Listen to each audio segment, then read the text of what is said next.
Hello students, welcome back to my channel. This is Dipali and in this video I will tell you about clauses and constraints in MySQL. If you have not subscribed my channel yet, so first subscribe my channel and like this video. So let's start the session.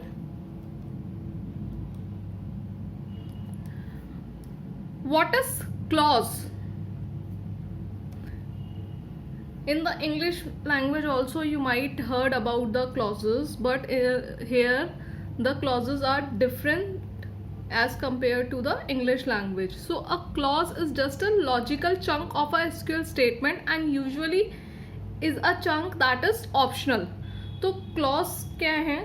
Clause एक logical chunks हैं जो हमारे SQL statement में we are using that particular thing, but all the clauses are optional. That means whenever we are going to apply the clause on a particular condition, it is not permanent ki that we must have to use it. It is optional. So the clauses is used for defining a temporary relationship such that the output of this temporary relation is available and is used by query that is associated with the clause. So basically देखो clause क्या है, हमने अभी बोला ये optional है. So clause is used to define a temporary relation. That means whenever we are using the clause in our query, at that time we are defining only the temporary relationship among which thing. जो भी हमारा जो output आएगा वो भी क्या आएगा, उस टेम्परेरी रिलेशनशिप के बेस्ड पे ही आएगा.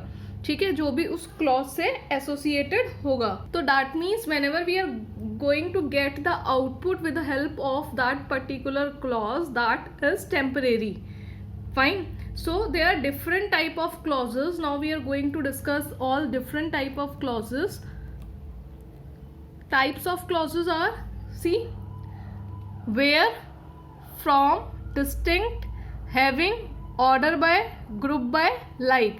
So there are different type of clauses which are available. Now we are going to discuss each and every clause in the detail in this video.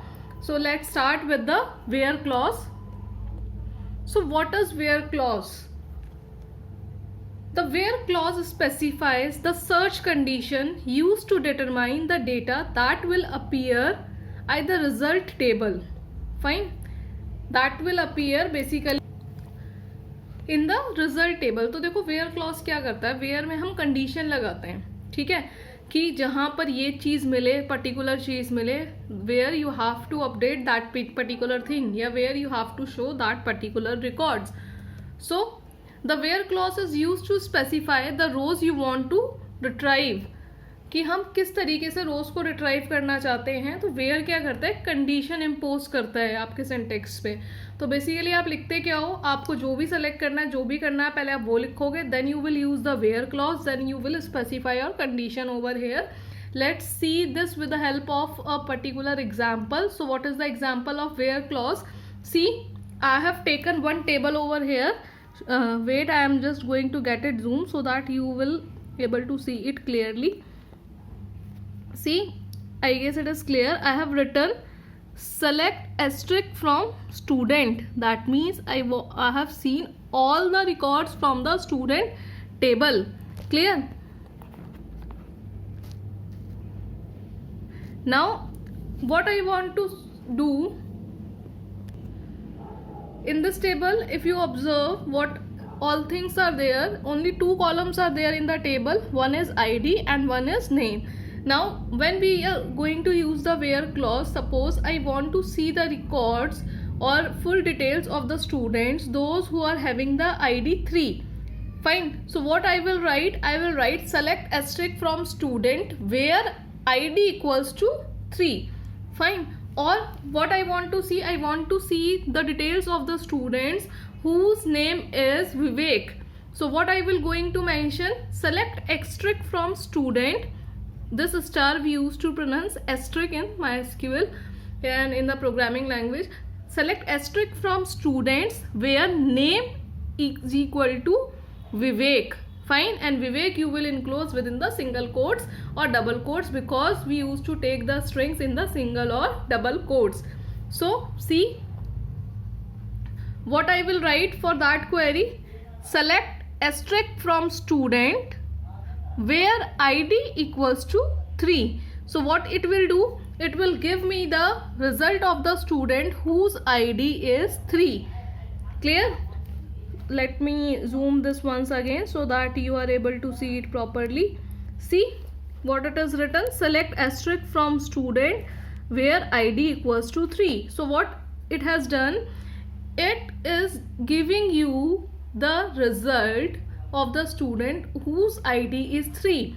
So by this statement I can say that I have retrieved a record from the student table whose student ID is 3. Clear? I have retrieved a record from the student table and I am going to see a record of a student whose student ID is 3. I guess it's clear to all. So let's move to the next clause.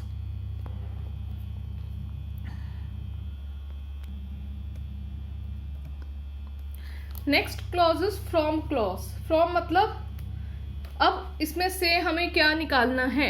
Fine. So the required from clause specifies the tables और views that are use to retrieve values.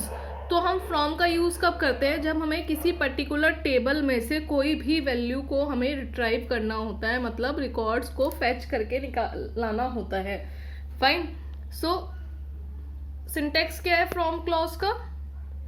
Select asterisk from table name, that we have already seen in the previous example also, but again see the example of the from clause. Basically आप क्या लिखोगे. From, if you are going to mention the from here, that means you are going to retrieve the details from this particular table. Fine.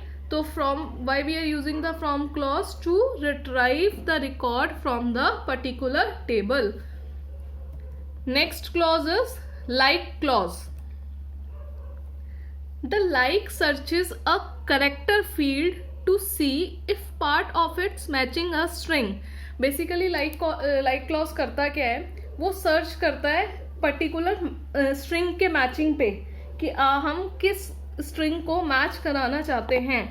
So like can be applied to only char and varchar fields. like हम use कर सकते हैं कि only and only character values के साथ. Fine. That means string values के साथ हम यूज कर सकते हैं किसको, like clause को. तो सिंटेक्स कैसे लिखेंगे like clause का.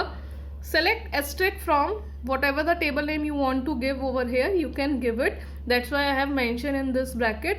Then where column name, you can write the column name over here. Now we have written which clause, like clause. Percentage a. What is the meaning of percentage a? That is the meaning we are using two wildcard characters with like clause. One of them is percentage, another one is underscore. Fine. So what is the use of percentage? If we are going to write percentage before any alphabet, it denoting that any number of characters, but your string must be end with a. Fine. So अगर हमारी table में जितने भी records हों जहाँ पर आपका जो रिकॉर्ड ए से एंड हो रहा होगा, चाहे पहले कितने भी नंबर ऑफ कैरेक्टर्स हो, डजेंट मैटर, बट जहाँ जहाँ आपका जो नेम होगा या एड्रेस होगा, जिसपे भी आप जो भी कॉलम स्पेसिफाई करोगे, उसमें जहाँ जहाँ वैल्यू एंड में लेस हो, किसके क्या होगी, एंड हो रही होगी ए से, वहां पर के सारे रिकॉर्ड्स ये आपको शो कर देगा. Fine. So whatever the column name you are going to specify in this particular condition, it will give you all the records related to those column whose name, this column value ends with a. So see, in this table I have taken in this example I have taken a table company. So what I have written, select asterisk from company. So it is going to show me the records of all the records of the company table, including company ID, company location and company name. Fine. Suppose अब मुझे करना क्या है, just wait a minute, I am going to zoom it so that you are able to see the records. Fine, I guess it's much better. Now I want to see the name I want to see the things whose company names end with G. Fine, so what I will go to write, I will simply write select asterisk from table name where company name like percentage G. Fine, so in this example what I have taken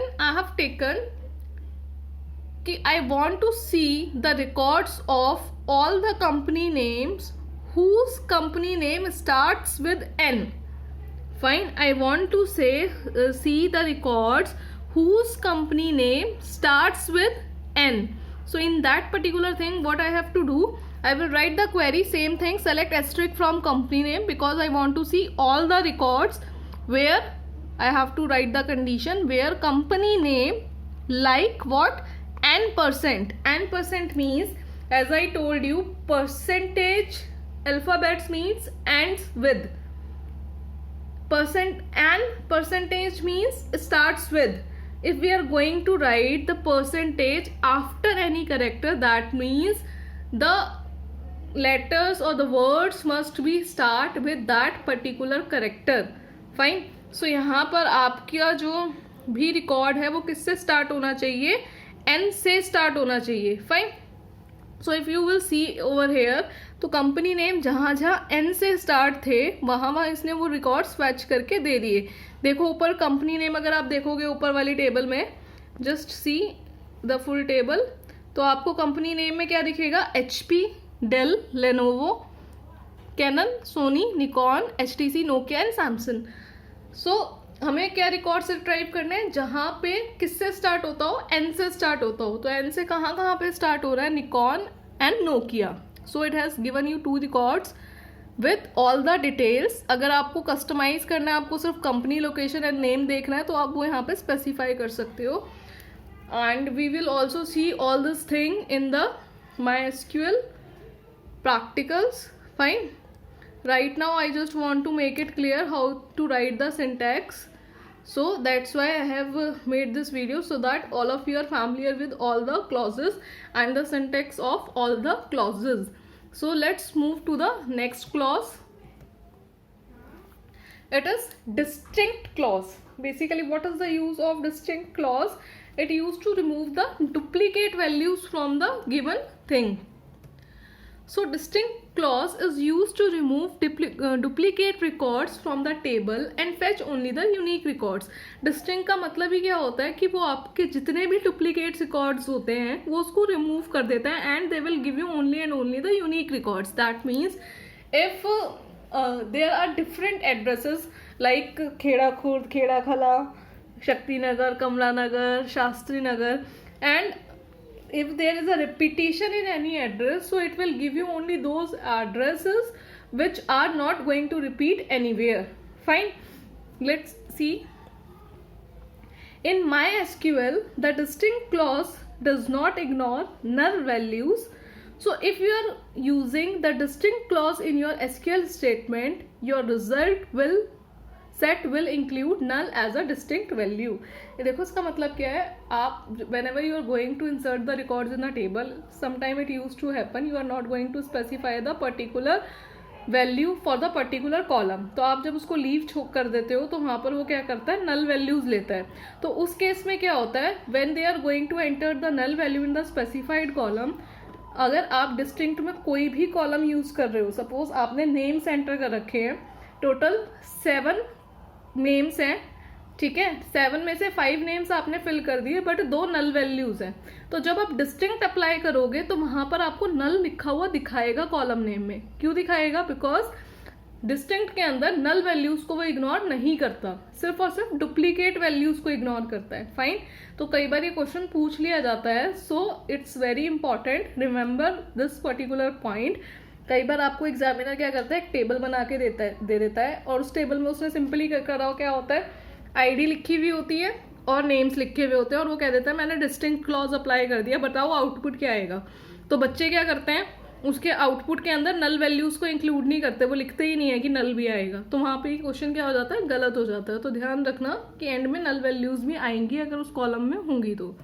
अब syntax क्या है, select distinct column का नाम from table का नाम, और अगर कोई भी कंडीशन है तो right the condition over here. Fine, let's see the example of distinct clause. What I have taken, select asterisk from company, again same table I have taken, which is having the 3 columns, company ID, company location and company name. Now see here all the things. देखो ID के अंदर तो distinct apply करने की requirement ही नहीं है ना। अगर आपको IDs दिख रही हो, लेट मी जूम अगेन, अगर आप लोगों को IDs विजिबल है, देखो 1 to line IDs है, that means ID is already unique, they are already different, so we will not apply on ID. Name we are going to see, not the repetition in the name also. So what we will take the company location, because if you are going to see company location, what all the things are written over here, just see Gurgaon, Noida, Gurgaon, Faridabad, Delhi, Noida, Gurgaon, Noida, Delhi, Gurgaon. So basically कौन कौन सी company location आ रही है हमारे पास जो different है, नोएडा है, गुड़गांव है, फरीदाबाद है, दिल्ली है.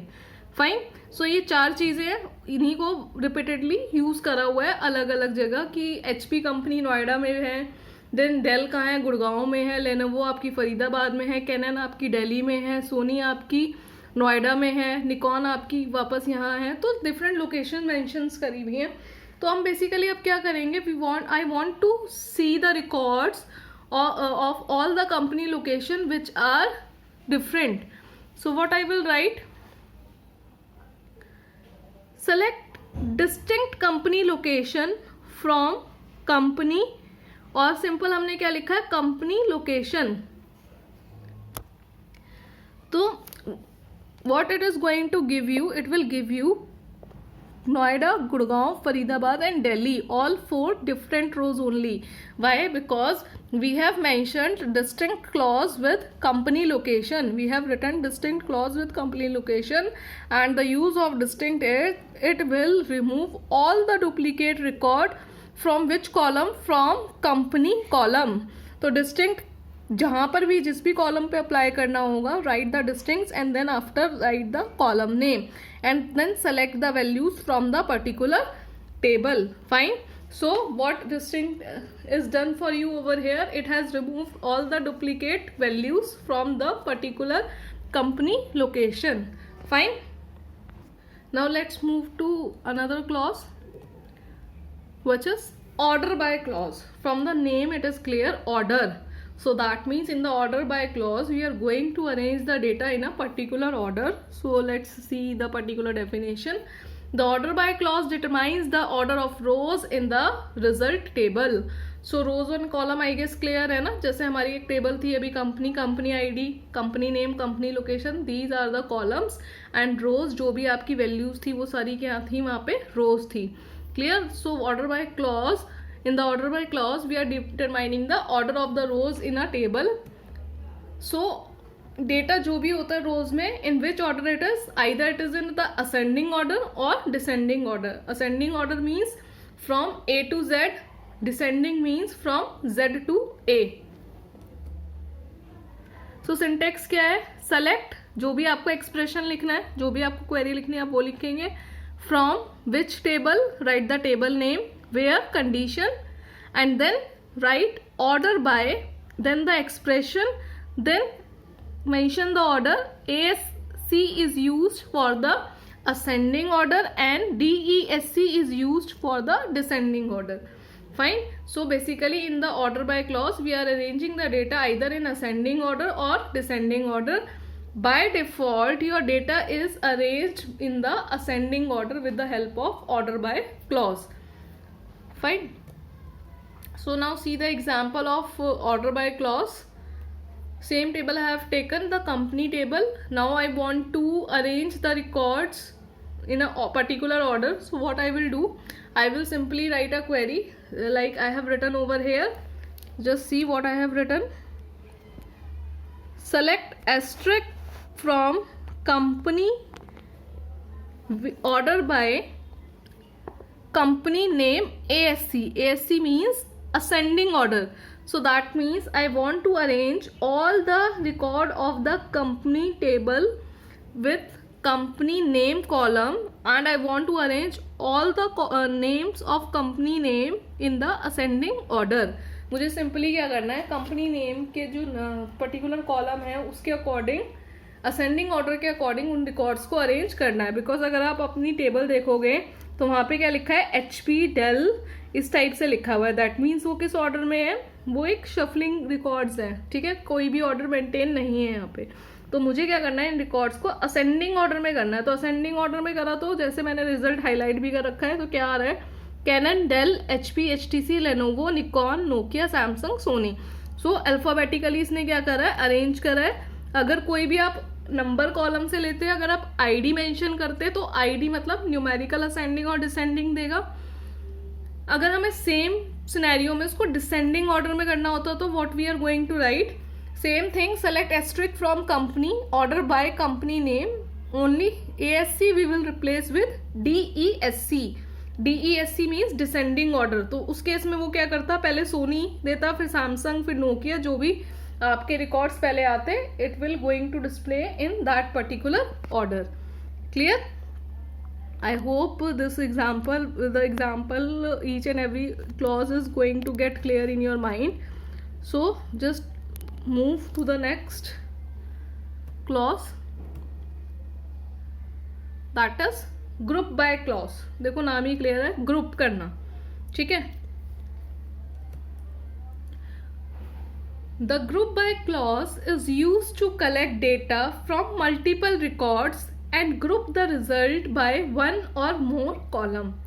ग्रुप बाय क्लॉज क्या करता है, कलेक्ट करता है डेटा, मल्टीपल रिकॉर्ड्स जो भी आपके उनको कलेक्ट करता है, और एक पर्टिकुलर जो भी आपने जिस भी कंडीशन पे उसको ग्रुप करा है उसको वहाँ पे वो ग्रुप कर देता है.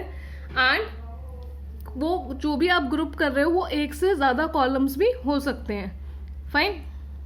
So it's generally used in a select statement. Basically किसके साथ हम यूज करते हैं ग्रुप बाय को, सेलेक्ट स्टेटमेंट के साथ यूज करते हैं. एंड सिंटेक्स क्या है ग्रुप बाय का, सेलेक्ट करेंगे जो भी हम नंबर ऑफ एक्सप्रेशंस लिखना चाहते हैं. एक्सप्रेशन मीन्स जो भी आप कॉलम्स लिखना चाहते हो. ठीक है, अगर आप all, if you want to see all the column, then you can specify asterisk over here instead of writing the column. Then you must have to specify any aggregate function because group by clause works only and only with the aggregate functions. Fine. तो जब भी हम group by clause apply करते हैं कहीं पर भी, तो हमें क्या करना पड़ता है, हमें कोई ना कोई एग्रीगेट फंक्शन यूज करना पड़ता है. फाइन. सो एग्रीगेट फंक्शंस हमें किस में यूज करने पड़ते हैं, ग्रुप बाय क्लॉज के अंदर. So then after using the aggregate function, write from and then write the table name, then specify the condition, and at the end write group by, then whatever the expressions, whatever the column you want to group with that particular group by clause. Fine. Now just see the example first. Before going to the example, whatever the parameters we have used over here, like these parameters we have used now, कि how to operate on the group by clause, we are going to discuss each and every parameter over here, then it will be clear why we are using those parameters. Expression 1, 2 and so on till nth term, it specify the expression that are not encapsulated with an aggregate function and must be included in the group by clause. Simple सी बात है, आपको जितने भी number of columns लेने हैं आप उन कॉलम्स के नाम लिख देना वहाँ पे. अगर आपकी टेबल्स बहुत बड़ी होती है तो कई बार हमें क्या होता है, स्पेसिफिक डेटा ही देखना होता है. बट पर्टिकुलरली अभी जो मैंने टेबल ली है उसमें तो सिर्फ 3 ही कॉलम है. I can use the asterisk. But कई बार क्या होता है, नंबर ऑफ कॉलम्स 10, 15, 20 डिपेंड करता है कि कितने नंबर ऑफ कॉलम्स हैं. तो अगर ज़्यादा नंबर ऑफ कॉलम्स होते हैं तो हम वही नंबर ऑफ कॉलम्स रिट्राइव करते हैं जिसकी हमें रिक्वायरमेंट होती है. फाइन. तो उस केस में हमें क्या करना पड़ता है, कॉलम्स के नाम स्पेसिफाई करने पड़ते हैं. Then use the aggregate function. Aggregate function sum, count, minimum, maximum, average, ये सारे एग्रीगेट फंक्शंस होते हैं. एग्रीगेट फंक्शंस क्या होते हैं वो हम डिटेल में बाद में पढ़ेंगे. But use any one of the aggregate function. There must be at least one table listed in from clause. Then where condition, it is optional, it specify the condition that must be fulfilled for the record to be selected. तो where condition क्या होती है, हमने अभी भी discuss किया था ना, where condition ऑप्शनल होती है. अगर आपको यूज करनी है condition then you can use the where clause, otherwise you can leave it. So now see the example of group by clause. I have taken a table name company again. So I want to group the company with company location. देखो basically आप देखोगे, अगर इसको ध्यान से देखना भाई, example को आप यहाँ देखो. अगर हम दिल्ली की बात करें तो दिल्ली के अंदर कितनी बार रिपीट हो रही है, दिल्ली 1 and 2 टाइम्स रिपीट हो रही है. नोएडा की बात करें तो नोएडा 1 देन 2. फाइन. नोएडा कितनी बार आ रहा है हमारा, एक तो 1 टाइम यहाँ है, 1 टाइम यहाँ है, 1 टाइम यहाँ है, तो 3 जगह नोएडा आ रहा है. तो मुझे करना क्या है, बेसिकली मुझे कंपनी लोकेशन के अकॉर्डिंग ग्रुप करना है और मुझे ये काउंट करना है कि पर्टिकुलर कंपनी लोकेशन कितनी बार यूज हो रही है इस टेबल के अंदर. Clear. So what I want to do, I want to see the company location with number of time it is going to repeat in my particular table.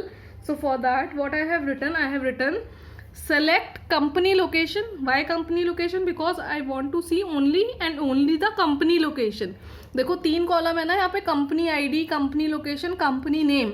मुझे सिर्फ और सिर्फ कंपनी लोकेशन देखनी है. तो मेरा ये क्या हो गया, एक्सप्रेशन हो गया. फाइन. मैंने सेलेक्ट करके एक्सप्रेशन लिख लिया. उसके बाद हमें क्या यूज करना था, aggregate function. Count is one of the aggregate function. Star मतलब टोटल सारे रिकॉर्ड्स काउंट कर देगा. ठीक है. उसके बाद हमने फ्रॉम क्या लिखा, कंपनी का नेम लिखा, किस कंपनी में से हमें लेना है, जो भी आप कंपनी टेबल का नाम लिखा ना हमने, फ्रॉम कंपनी टेबल. देन हमें क्या लगानी होती है, कंडीशन. वेयर कंडीशन मुझे यहाँ यूज नहीं करनी थी तो मैंने यूज नहीं करी. मैंने डायरेक्टली क्या करा, ग्रुप बाय क्लॉज यूज किया. क्यों? क्योंकि जैसे मैंने अभी बताया था, वेयर कंडीशन आपकी क्या ऑप्शनल है. If you want you can impose the where condition, otherwise no need. तो बेसिकली मैंने यहाँ पे क्या लिखा है, सिंपल और सिंपल क्या लिखा मैंने, ग्रुप बाय कंपनी लोकेशन. मैंने किससे ग्रुप कर दिया फिर उसको, कंपनी लोकेशन से. तो मैंने यहाँ पे कंपनी लोकेशन में क्या लिया, दिल्ली, गाजियाबाद, गुड़गांव एंड नोएडा. तो दिल्ली में कितनी है हमारे पास, 2 है ना. देखो आप दिल्ली के कितने हैं, टोटल नंबर्स 2 थे, तो यहाँ पे काउंट स्टार में 2 आ गया. फरीदाबाद में सिर्फ 1 ही है, गुड़गांव में भी 3 है, नोएडा में भी 3 है. तो बेसिकली ग्रुप बाय में हम क्या करते हैं, जो भी हमें कंडीशन लगानी होती है उसके अकॉर्डिंग नंबर ऑफ कॉलम्स को एक साथ ग्रुप कर देते हैं. क्लियर. क्या क्या चीज़ें यूज़ करनी होती हैं आपको, ग्रुप बाय के अंदर एग्रीगेट फंक्शन यूज़ करने पड़ते हैं. Fine. Now next clause is having clause. So having clause क्या है, हम ग्रुप बाय के साथ ही यूज़ करते हैं. देखो 2 चीज़ें और आती हैं जो इम्पॉर्टेंट होती हैं, यहाँ पे ज़्यादातर पूछ लिया जाता है कंडीशंस के बारे में, लेकिन पहले मैं हैविंग क्लॉज डिस्कस कर लेती हूँ, फिर बताती हूँ कि क्या इंपॉर्टेंट चीज़ होती है जो हम डिस्कस करना चाह रहे हैं अभी. देखो, the having clause restricts grouped rows that appears in the result table. अगर हमें ग्रुप जो भी हम कर रहे हैं डेटा, उसके अंदर अगर हमें रिस्ट्रिक्शंस लगानी है, दैट मीन्स कंडीशंस लगानी है, किसमें, जो भी हम रिजल्ट को ग्रुप कर रहे हैं, using the group by clause, whatever we are going to group the thing, if we want to apply or impose any restriction or condition over there, then with the help of having clause we can do that. Fine. Groups are specified with the group by clause. जैसे मैंने अभी बताया था, जो भी group होंगे हम वो किससे करेंगे, ग्रुप बाय क्लॉज से स्पेसिफाई करेंगे. तो सेम चीज़ होगी, सेलेक्ट करोगे पहले एक्सप्रेशंस आप, फिर एग्रीगेट फंक्शन यूज करोगे, then from the particular table you will write where condition is optional again, then you have to write group by, then expression जो हमने अभी लास्ट यूज किया था, then you have to write having and then condition. तो देखो आप 2 चीज़ें पढ़ रहे हो, एक where के साथ condition और एक having के साथ condition. So यहाँ पे एक क्वेश्चन बनता है, what is the difference between where and having clause. तो where clause we are using to specify the conditions to fetch the record from the particular table, but having clause we are using always with the group by clause only. Fine. Having we are going to use with the group by clause only. Having हम simply अकेले use नहीं कर सकते. Having a clause हम तभी use करते हैं जब हमें ग्रुप बाय क्लॉज के साथ कंडीशन लगानी हो. Clear? That means you can not use where clause in the group by clause for imposing any condition. अगर आपको ग्रुप बाय क्लॉज के अंदर कोई भी कंडीशन लगानी है तो वो आप हैविंग क्लॉज के साथ लगाओगे. सिर्फ और सिर्फ ग्रुप बाय क्लॉज के साथ आप वेयर को यूज नहीं कर सकते.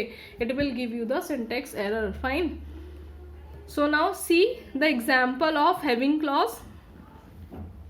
देखो अब इसमें करा क्या है, एक टेबल ली है मैंने employ. Fine. How many columns are there in this particular table? There are 4 columns. Let me zoom it for you. Fine. So there are 4 columns: company ID, employee ID, employee name, working date and working hours. Fine. हमने क्या करा, एक table लिए. In that particular table there are 4 columns. अब हमें करना क्या है, अगर हमें कंडीशन लगानी है, किसी भी चीज़ पे कंडीशन लगानी है कि नंबर ऑफ वर्किंग आवर्स इतने होने चाहिए या इतने होने चाहिए, या पर्टिकुलर डेट पे कंडीशन लगानी है हमें, तो हमें बेसिकली क्या करना होगा, सबसे पहले तो हमें ग्रुप बाय क्लॉज यूज़ करना होगा, ग्रुप करना होगा, और देन हमें उस पर कंडीशन लगानी होगी. तो देखते हैं एग्जाम्पल. मैंने इसमें क्या करा है, मैंने सेलेक्ट करा है क्या क्या, कंपनी का नेम सेलेक्ट करा है. फाइन. एक ही कॉलम सेलेक्ट करा है यहाँ पे भी मैंने, कंपनी नेम. उसके बाद मैंने एग्रीगेट फंक्शन यूज करा है जो हम करते हैं. सम किसको कर दिया, वर्किंग आवर्स को. जो भी आपके नंबर ऑफ वर्किंग आवर्स थे उनको मैंने क्या कर दिया, टोटल निकाल दिया उनका. आज का मतलब होता है एलियाज नेम देना.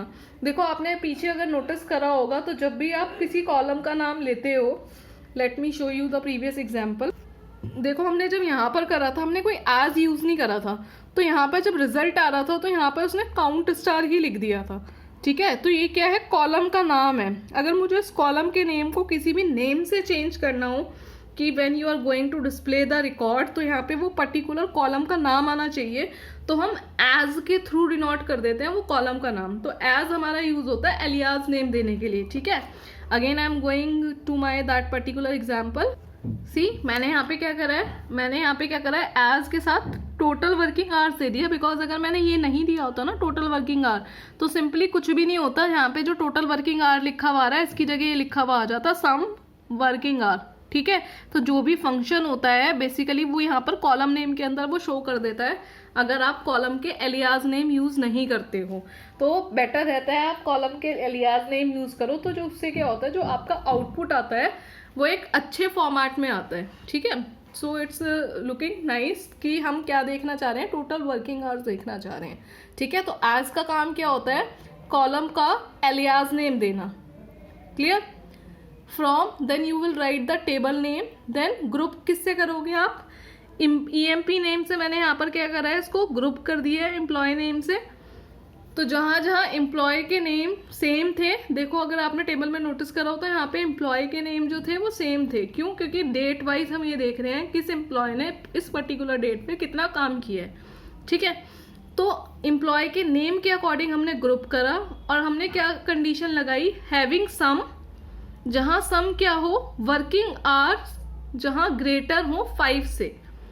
ठीक है, जहाँ आपके जो भी वर्किंग आवर का सम आया है वो क्या हो, ग्रेटर हो किससे, 5 से.